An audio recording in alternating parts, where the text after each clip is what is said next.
Hello guys, bersama saya lagi dalam Alright Nopo Channel. Gempak sahabat-sahabat semua. Ini yang agak memeningkan kita. Tidak kira ahli parlimen PAS di dalam parlimen maupun ya ahli Dewan Undangan di dalam DUN, di Selangor, di Perak. Ya mereka semua ya asik-asik dengan memusingkan fakta, asik-asik menunggang isu populis.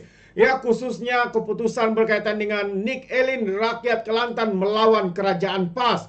Ya berbagai spekulasi, berbagai persepsi propaganda yang cuba diungkapkan oleh pemimpin-pemimpin daripada PAS ini. Untuk apa? Untuk bagi saya ini adalah cubaan untuk mengelirukan. Perkataan rasmi itu pun dipertikaikan sahabat-sahabat semua.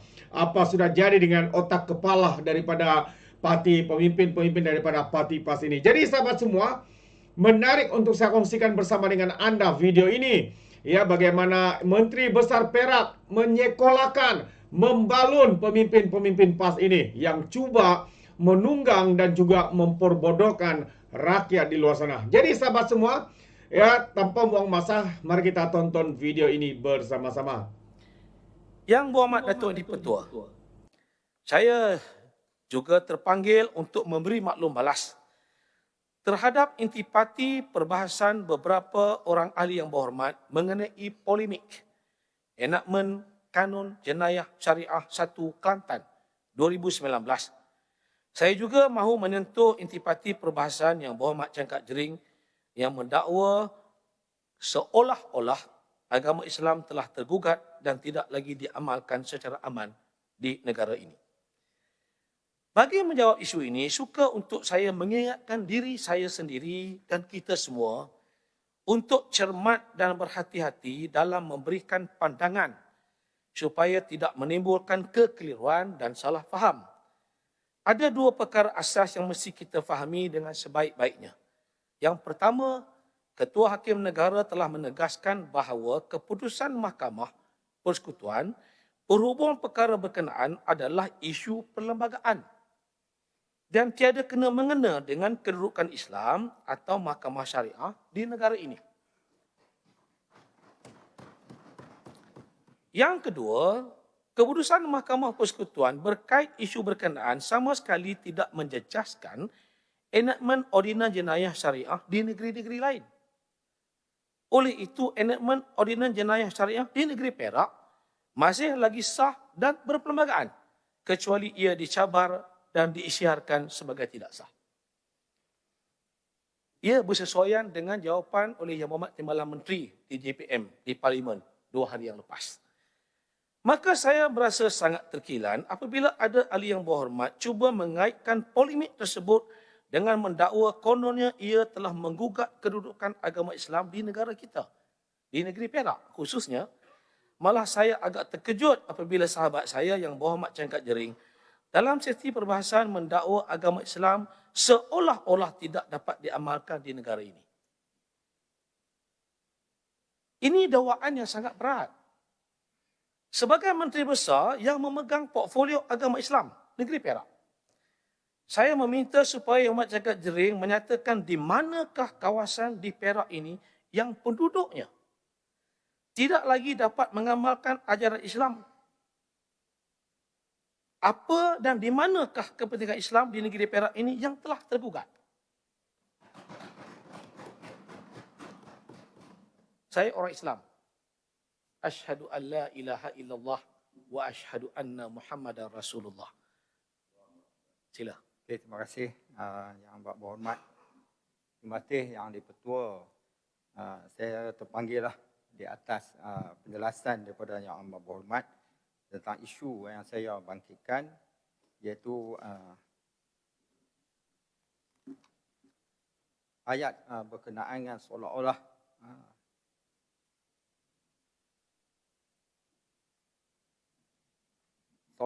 agama Islam, orang Islam tidak boleh beramal dengan aman dan damai. Maksud saya, cuba kita tengok daripada keputusan persekutuan yang baru ini dan kita rujuk kepada perlembagaan persekutuan yang mengatakan perkara 3/1 di mana Islam adalah agama bagi persekutuan. bukan Islam agama rasmi persekutuan. Itu dah menunjukkan ada perbezaan. Bila kata rasmi ni dia tak sama dengan betul-betul sebagai agama persekutuan. Contoh dia macam saya pakai baju rasmi Perikatan Nasional. Bukan baju saya. Maksud dia bukan benar-benar sebagai baju saya sebenarnya. Itu penjelasan yang pertama. Dan apa yang dibangkitkan seolah-olah menggugat kita orang Islam nak amalkan. Maksud saya, contoh dia, kita terjemahan daripada artikel yang 31 agama persekutuan, agama boleh diamalkan. Contoh dia, katakanlah apa-apa undang-undang negeri yang bercanggah dengan persekutuan, automatik akan terbatal dengan sendirinya. Jadi maksud saya macam itulah. Makna sekiranya apa agama-agama lain boleh amal dengan aman. Maksud saya, kalau nak ikut ditafsirkan dari segi persekutuan, bermakna agama-agama yang lain pun sebenarnya dia tertakluk kepada agama persekutuan. Sebab tu yang di-Pertuan Agong lepas angkat sumpah wallahi wa billahi wa tallahi. Maksud dia agama lain sepatutnya dia berada di bawah agama Islam. Sebab agama Islam adalah agama persekutuan. Itu saya nak teraskan sikitlah tentang dari segi orang kata agama lain tu memang tertakluk kepada agama Islam. Bukan agama rasmi. Dia adalah agama persekutuan. Kita kena faham title persekutuan. Jadi makna seolah apa yang saya bangkitkan adalah undang-undang yang diputuskan baru-baru ini menunjukkan kita nak mengamalkan undang-undang untuk orang Islam. Contoh dia katakanlah saya bagi contoh tentang arak yang tak dibenarkan oleh orang Islam minum. Haram hukum dia. Tapi bukan sekadar minum. Membuat, membawa, menghidang terlibat juga dengan haram. Sedangkan undang-undang persekutuan dia hanya untuk bagi kesalahan minum arak. Tapi dalam undang Islam termasuk membawa, menghidang dan sebagainya. Maknanya betul, daripada itulah untuk kita nak mendekat ada soalan. untuk orang Islam mengamalkannya. Masa perbahasan telah selesai. Ini untuk dia menyoal saya berdasarkan kepada saya punya penggulungan. Ini dah macam dia membahaskan pula. Okey. Terima kasih yang berhormat rakan saya Cakap Jering. Saya tidak berhajrat untuk berbahas isu ini. Saya cuma nak menyebutkan kita jangan salah faham dan kita memberi tafsiran yang salah pada lain. Sebab isu sebenarnya yang diputuskan oleh Mahkamah Persekutuan ialah berkaitan dengan perlembagaan. Saya nak baca kenyataan Ketua Hakim Negara. Isu yang perlu kami putuskan adalah sama ada Badan Perundangan Negeri Kelantan membuat peruntukan-peruntukan tersebut mengikut batasan yang ditentukan oleh Perlembagaan Persekutuan atau sebaliknya. Itu saja. Ya. Dia tak petikai cerita apa, dia cuma itu saja. Sebab itu saja yang dituntut oleh Neilin. Okay. Dengan kata lain, isu di hadapan kami tidak mengena dengan kedudukan Islam atau mahkamah syariah di negara ini.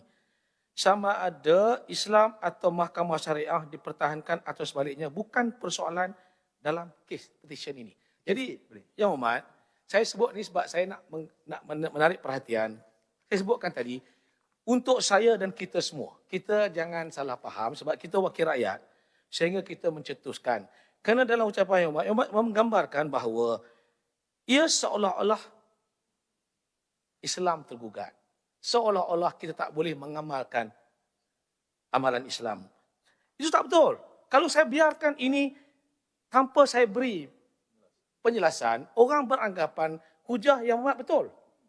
Jadi saya kena cakap, sedangkan kerajaan negeri Perak ini tidak pernah sedikit pun mengabaikan tanggungjawab untuk memastikan syiar Islam terus berkembang subur di negeri ini. Malah sukacita saya memaklumkan Dewan Mulia ini. Yang Hormat kena baca balik buku bajet dah itu. Sukacita saya maklumkan di Dewan Yang Mulia ini peruntukan bagi memelihara kepentingan dan kesyumulan Islam terus ditingkatkan setiap tahun. Belanjawan 2024 contohnya. Peruntukan baik pulih dan bina masjid serta surau telah ditingkatkan menjadi 15 juta ringgit pada tahun 2024 berbanding 10 juta ringgit pada tahun 2023. Itu tidak termasuk Muhammad. 7.2 juta ringgit lagi untuk menyelenggara 6 buah masjid utama di negeri Perak.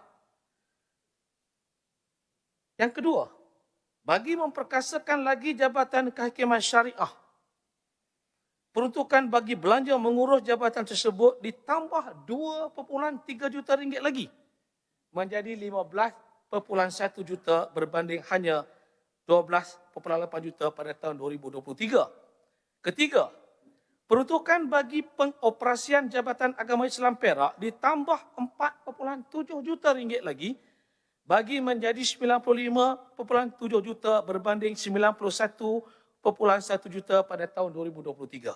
Keempat, sebanyak 10 juta ringgit disediakan untuk menyediakan bantuan khas pendidikan Islam yang akan turut memberi manfaat kepada murid atau pelajar di Institut Pendidikan Islam Perak. Kelima, tidak termasuk 5 juta yang disalurkan untuk program menaik taraf pelbagai institusi pendidikan Islam termasuk tahfiz dan sekolah agama rakyat, iaitu meningkat 1 juta. Tidak lupa juga pertambahan peruntukan bagi program-program seperti tabaruk hari kematian yang kini mencecah 4 juta. Malahan, komitmen kerajaan negeri untuk meneruskan bantuan per kapita 2 juta ringgit kepada pelajar sekolah tahfiz dan pondok tidak dikurangkan sedikit pun. Semua ini membuktikan bahawa betapa jitunya komitmen kerajaan negeri dalam menegakkan kepentingan dan syariat Islam. Saya sekali lagi menegaskan dengan tuntas bahawa kerajaan negeri tidak pernah berundur walau seinci pun dalam usaha memartabatkan kedudukan Islam di negara dan negeri ini. Jadi saya tidak mau berbalah dengan Yang Berhormat Cakap Jerit. Cuma nak menjelaskan bahawa sama ada dalam Dewan ini atau di luar sana, tolong jelaskan bahawa tidak benar jika kerajaan negeri Perak sekarang telah berada dalam keadaan di mana Islam dan penganutnya tergugat. Itu saya nak sebutkan. Yang Muhammad sikit ya. Boleh sikit ya. Boleh, Terima silakan. kasih Yang Muhammad. Bukan maksud saya nak mempertikai peruntukan-peruntukan. Saya berikan tahniah, terima kasih banyak kepada Yang Muhammad besar di atas peruntukan-peruntukan untuk agama Islam. Maksud saya adalah amalan orang Islam seolah-olah macam tersekat. Contoh dia kata tadi lah. Kita nak beramal kita, jangan orang hitam minum arak. Lepas tu kita akan dendakan dia. Tak boleh.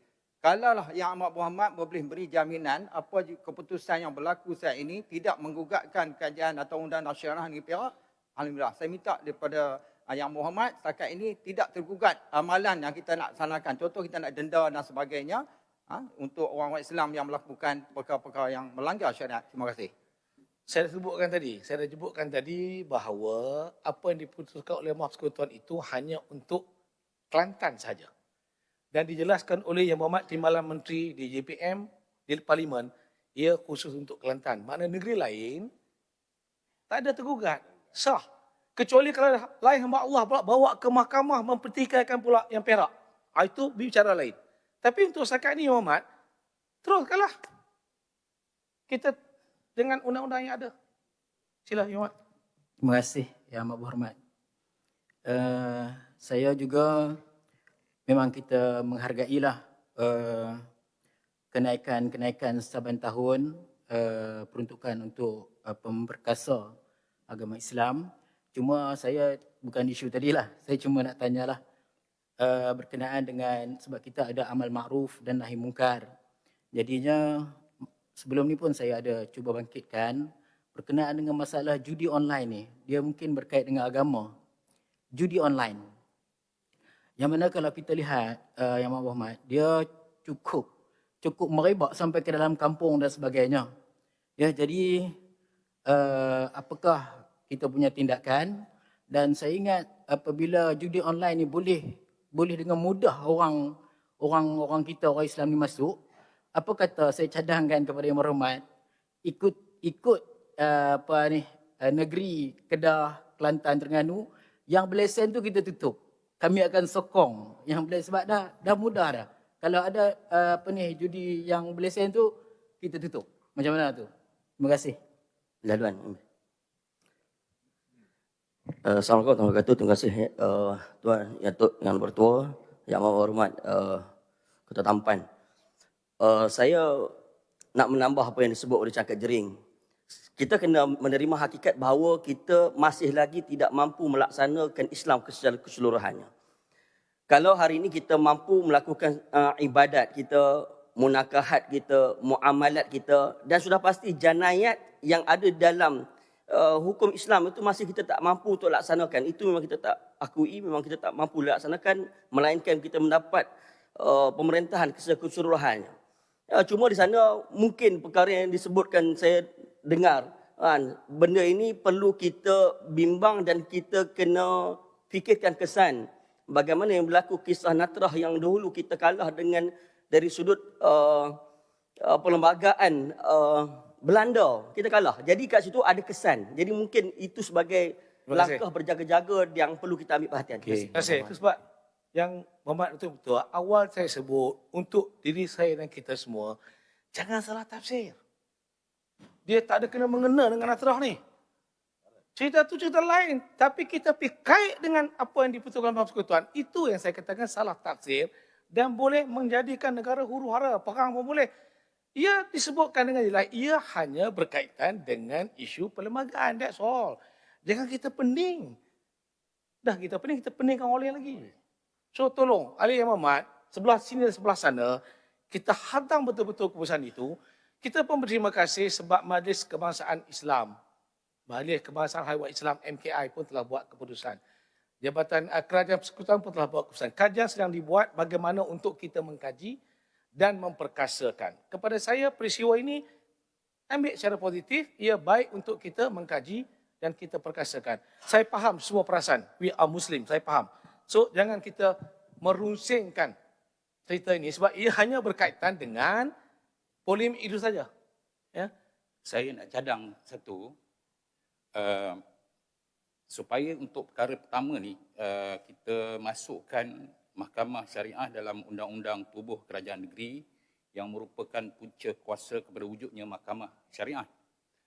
Atau dengan kata lain sebagai surat beranak lah. Sebab kita punya Mahkamah Syariah ni, dia wujud berdasarkan enactment Pentadbiran Agama Islam 2004. Itu surat beranak kita. Jadi, kalau kata mahkamah, itu dalam Seksyen 44 hingga 59. Macam mahkamah sivil, dia wujud dengan perlembagaan Malaysia. Perkara 121. Jadi, proses awal ni kita cuba letakkan di bawah Undang-Undang Tubuh Kerajaan Negeri Perak. Bicara dengan saya. Baik, terima kasih. Pandangan itu kita akan bawa dalam surat jawatankuasa yang saya sebutkan tadi lah. Minta maaf. Ada lagi? Sikit lah. Saya rasa bisa bantu sikit lah cakap Jerin mungkin dari segi susunan ayat tu. Saya baca semua alasan penghakiman lah daripada Ketua Hakim Negara sampailah alasan penghakiman daripada Hakim Besar Sabah Sarawak Tan Sri Abdul Rahman Sibli yang menyebut kes Nik Eileen ini tidak ada locus standi. Artinya kehakiman syariah di Kelantan dengan persekutuan kalau nak ikutkan di negeri-negeri lain pun termasuk Kelantan dah diamalkan sejak sekian lama. Dan semua pihak boleh menerima. Tiba-tiba masuk orang busybody, Nik Eileen pergi cabar di Mahkamah Persekutuan yang dia tidak ada kena-mengena pun. Itulah alasan daripada penghakiman yang membantah petition Nik Eileen itu. Iaitu satu hakim yang membantah tu. Dan mungkin maksudnya ialah supaya kita Perak juga berjaga-jaga. Mungkin ada juga orang busybody untuk mencabar di mahkamah, mencabar untuk di negeri Perak ni. Maksudnya Esko Agama dan tim terus berjaga-jaga dan kita ucap tahniah lah apa yang dibentangkan tadi, banyaklah usaha untuk berjaga-jaga itu. Terima kasih. Terima kasih. Cuma saya nak pastikan semua orang bersetuju dengan saya bahawa Islam tidak tergugat di negeri Perak. Datuk Yang Dipertua, izinkan saya meneruskan sesi penggulungan bagi menjawab cadangan Yang Berhormat Kubu Gajah supaya Terbaik sahabat-sahabat semua. Itu dia. Tidak habis-habis mereka semua sahabat semua mempersoalkan keputusan berkaitan dengan Nek Elin rakyat Kelantan ini melawan kerajaan Kelantan. Sedangkan seperti mana yang dikatakan oleh Ketua Hakim Negara, bahwa keputusan itu tidak melibatkan, ya tidak pun mengancam agama Islam maupun Mahkamah Syariah. Ya, ini adalah karena undang-undang yang di Banggang itu adalah sesuatu yang melanggar ya daripada persekutuan. Dan sekali lagi diulang oleh Menteri Besar Islam Pani Perak bahwa Islam katanya tidak terancam, ya tidak tergugat maupun Mahkamah Syariah. Tetapi yang herannya sahabat-sahabat semua, mereka menunggang seolah-olah mereka ini tidak faham ataupun sengaja menjadikan isu ini isu yang dipolitikkan. Ya, demi apa? Demi untuk mendapat sambutan, ya, demi untuk mendapat apa? Sebab ini semua adalah permainan politik, sahabat-sahabat semua. Itu bagi pandangan saya lah. Ya, kita boleh lihat begitu jelas sekali kenyataan pencerahan daripada Menteri Besar Perak ini. Tetapi satu demi satu oleh Dewan Undangan Negeri daripada Parti PAS ini bangkit, berulang semula mempersoalkan kononnya Islam terancam, agama terancam, Mahkamah Syariah terancam. Sekali lagi seperti pengakhiran apa yang dinyatakan oleh Menteri Besar Perak ini, Islam tidak terancam di negeri Perak. Ini bukan kenyataan saya sahabat semua, ini adalah daripada pencerahan yang dibuat oleh Menteri Besar Perak ini, menjawab segala pemusingan fakta, menjawab segala spin, ya, mengelirukan rakyat ya dengan situasi yang berlaku, khususnya kes Nek Elin rakyat Kelantan melawan kerajaan PAS di Kelantan. Jadi itu dia sahabat semua. Terima kasih kerana mendengar dan menonton video bersama saya. Sekiranya Anda mau berikan sebarang komen, Anda boleh berikan di dalam ruangan komen. Jadi terima kasih, izinkan saya untuk mengundurkan diri. Dan seperti biasa, peribahasa mengatakan, tapapun kangkap, 2 ton keinginan. Dalam bahasa Melayunya, tepuk dada, tanya selera. Sekian daripada Orang Dapat Channel. Saya kita berjumpa lagi. Bye-bye.